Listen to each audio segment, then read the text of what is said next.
ஆன்மீக தமிழ் அன்பர்களே நண்பர்களே, உங்கள் அனைவருக்கும் தமிழ் யூடியூப் சேனலின் இனிய தமிழ் வணக்கம். தாய்மொழியால் இணைவோம், தாய்மொழியை வளர்ப்போம். வாழ்க தமிழ், வளர்க தமிழ். இன்று நமது சேனல் ஆன்மீக பதிவில் இனி வாழ்வே இல்லை என்று நம்பிக்கை இழந்தவருக்கும் வாழ்வளிக்கும் ஸ்ரீ பைரவ வழிபாடு என்ற சிறப்பு தொகுப்பு. இத்தொகுப்பில் பைரவருடைய சிறப்புகள், பைரவரை எவ்வாறு வழிபட வேண்டும், இவ்வாறு வழிபாடு செய்வதால் கிடைக்கக்கூடிய சிறப்பான பலன்கள் என்ன என்பன போன்ற தகவல்களை தெளிவாகவும் இயல்பாகவும் விளக்கமாகவும் அளித்துள்ளோம்.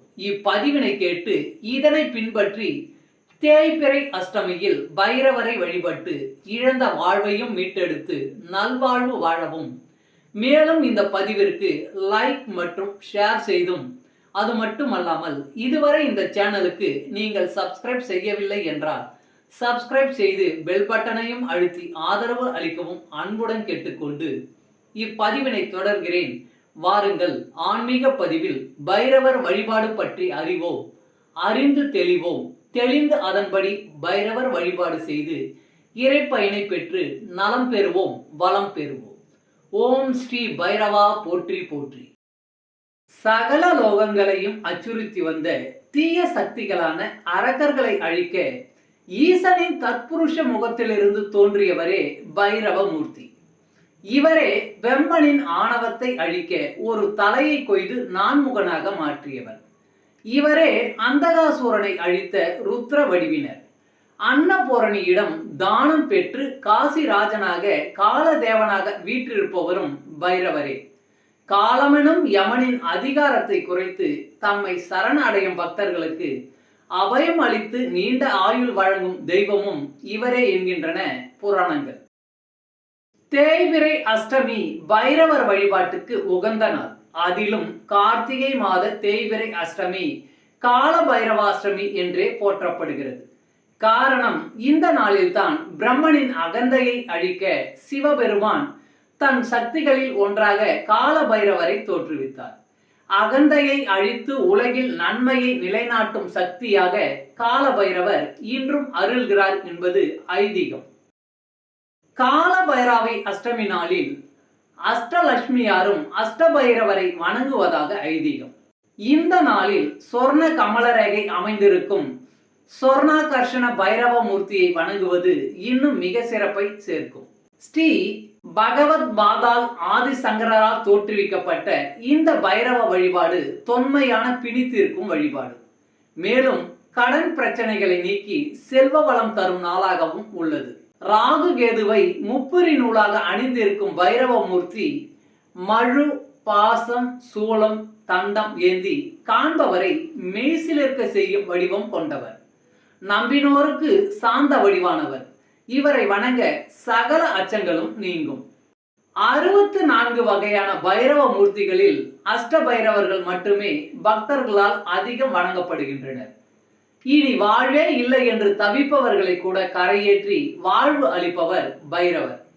பைரவரின் உடலில் 9 கோள்களும் 12 ராசிகளும் 27 நட்சத்திரங்களும் 64 யோகினிகளும் அமைந்திருப்பதாக புராணங்கள் கூறும். காலத்தை நிர்வகிக்கும் இவரிடமிருந்தே திருவாக்கியம் மற்றும் திருக்கணித பஞ்சாங்கங்கள் உருவானதாக கூறப்படுகிறது. இவரே சகல சிவாலயங்களின் காவல் தெய்வம் ஆவார். இரவு நடை சாத்தும் பொழுது மொத்த கோயில் பாதுகாப்பும் கோயிலின் திறவுகோலும் இவரிடமே ஒப்படைக்கப்படுகிறது. சிவன் சொத்து அனைத்திற்கும் இவரே காவலாளி ஆவார். பைரவரை வழிபடாமல் சிவ வழிபாடு முழுமை பெறாது. மறுபிறவி இல்லாத பெருவாழ்வை தருபவர் கால பைரவர். இவர் காலத்தை மாற்றும் சக்தி கொண்டவர் என்பதால் வணங்குபவர்களின் பாவ புண்ணியங்களை அழிக்கும் ஆற்றல் இவருக்கே உரியது. மகா பைரவர் அஷ்ட திசைகளும் காக்கும் பொருட்டு அஷ்ட பைரவராகவும், தர்மத்தை நிலைநாட்ட அதர்மத்தை ஒழிக்க உதவும் 64 விதமான பணிகளை செய்ய 64 வித பைரவர்களாக உருவானதாகவும் நம்பப்படுகிறது. ஓம் திகம்பராய வித்மகே தீர்கதிஷ்ணாய தீமகி தன்னோ பைரவ பிரச்சோதயா. ஓம் சூலஹஸ்தாய வித்மகே ஸ்வானவாகாய தீமகி தன்னோ பைரவ பிரச்சோதயா. இந்த மந்திரத்தை 27 முறை கூறி வழிபட வேண்டும். அதேபோல் மாலை வேளையில் 6 மணியிலிருந்து 7 மணிக்குள்ளாக ஈசன் கோவிலுக்கு சென்று பைரவர் சன்னதியில் நெய் விளக்கேற்றி இந்த மந்திரத்தை 27 முறை கூறி வழிபட தீவினைகள் விலகும். குறிப்பாக மரண பயம் நம்மை விட்டு நீங்கும். வறுமை ஏற்படாமல் காக்கும். நவகிரக தோஷங்கள் அனைத்தையும் நீக்கும். சிவப்பு நிற வஸ்திரம் அணிவித்து செவ்வரளி மலர்கள் சமர்ப்பித்து செவ்வாழைப்பழம் நைவேத்தியம் வைத்து தேங்காய் அல்லது பூசணிக்காயில் நெய் தீபம் ஏற்றி வழிபாடு செய்யலாம். இதனால் துன்பங்கள் அனைத்தும் நீங்கி இன்பங்கள் பெருகும். நம்ம எதிரிகளிடமிருந்தும் உடன் இருந்தே தீவினை விளைவிக்கும் துரோக சிந்தனை கொண்டவர்களிடமிருந்தும் மந்திர தந்திரங்களால் விளையும் தீமைகளில் இருந்தும் நம்மை காப்பவர் பைரவமூர்த்தி. நமது செல்வம் கொள்ளை போய் விடாமலும் வீண் விரயம் ஆகாமலும் தடுத்து அச்செல்வங்களால் மகிழ்ச்சி அடைய துணை நிற்பவர் பைரவமூர்த்தி. மேலும் அவர் வழக்குகளில் வெற்றி தருவார். தீய வழியில் சென்று விடாமல் தடுத்து ஆட்கொள்வார். பைரவரை வழிபட்டால் பிரம்ம அத்தி தோஷம் நீங்கும். யம பயம் இருக்காது. திருமண தடை அகலும். சந்தான பாக்கியம் கிடைக்கும் என்கின்றது ஞான நூல்கள்.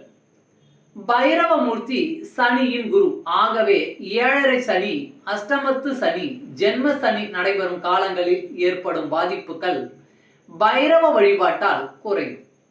எதிரிகளால் ஏற்படும் தொந்தரவுகள் நீங்கும். துஷ்ட சக்திகளின் பாதிப்புகள் ஏற்படாமல் காக்கும். ஆபத்துக்களை அறவே நீக்கும். தரித்திரங்கள் பீடைகள் ஒழியும். தொழில் வியாபாரங்களில் நஷ்ட நிலை நீங்கி லாபங்கள் பெருகும். பணம் பொருள் ஆகியவற்றின் சேமிப்பும் அதிகரிக்கும். திருமணம் ஆகாதவர்களுக்கும் திருமணம் தாமதம் ஆனவர்களுக்கும் நல்ல முறையில் திருமணம் நடைபெறும். குழந்தை பாக்கியமும் கிட்டும். நன்மைகள் பல அருளும் ஸ்ரீ பைரவமூர்த்தியை கால பைரவி அஷ்டமி அல்லது தேய்பிரை அஷ்டமி நாளில் விளக்கேற்றி மனமுருகி வழிபட்டால் அனைத்தும் நன்மையாகவே நம்மை வந்து சேரும் என்பதில் எந்தவித ஐயமும் இல்லை. ஓம் ஸ்ரீ காலபைரவா போற்றி போற்றி. தமிழ் அன்பர்களே, நண்பர்களே, இன்று நமது சேனல் ஆன்மீக பதிவில் பைரவர் வழிபாடு மற்றும் சிறப்பும் பலனும் என்ற பதிவை உங்களுக்காக அளித்ததில் நான் மிகவும் பெருமை கொள்கிறேன். மேலும் இப்பதிவில் கூறப்பட்ட அனைத்து தகவல்களும் யான் அறிந்து கொண்டவை. யான் அறிந்த இந்த தகவல்கள் ஏதேனும் ஒரு வகையில் உங்களுக்கு உதவ வேண்டும் என்ற நோக்கிலே இங்கே அளித்துள்ளேன். யான் அளித்த இந்த தகவல்கள் உங்களுக்கு உதவியாக இருக்கும் என்று நான் மிகவும் நம்புகிறேன். மேலும் யான் அளித்த இந்த பதிவினை பின்பற்றி அதன்படி நீங்கள் இறை பயன் பெற்றால் அதில் எனக்கு மிக்க மகிழ்ச்சியே. வாழ்க வளமுடன். சர்வம் சிவமயம். இறையருள் பெறுவோம். இன்பமாய் வாழ்வோம். ஓம் ஸ்ரீ பைரவா போற்றி போற்றி. அன்பு ஆன்மீக தமிழ் அன்பர்களே, நண்பர்களே, இவ்வீடியோ பதிவினை கேட்டு இன்புற்று ஆதரவு அளித்த அனைத்து தமிழ் உள்ளங்களுக்கும் எங்கள் உள்ளம் கனிந்த நன்றி. மேலும் இப்பதிவு உங்களுக்கு பிடித்திருந்தால் லைக் மற்றும் ஷேர் செய்தும், இதுவரை இந்த சேனலுக்கு நீங்கள் சப்ஸ்கிரைப் செய்யவில்லை என்றால் சப்ஸ்கிரைப் செய்து பெல் பட்டனையும் அழுத்தி ஆதரவு அளிக்கவும் அன்புடன் கேட்டுக்கொள்கிறோம். மிக்க நன்றி. அடுத்த பதிவில் உங்களை விரைவில் சந்திக்கும் வரை உங்களிடமிருந்து விடை பெறுவது தமிழ் யூடியூப் சேனல்.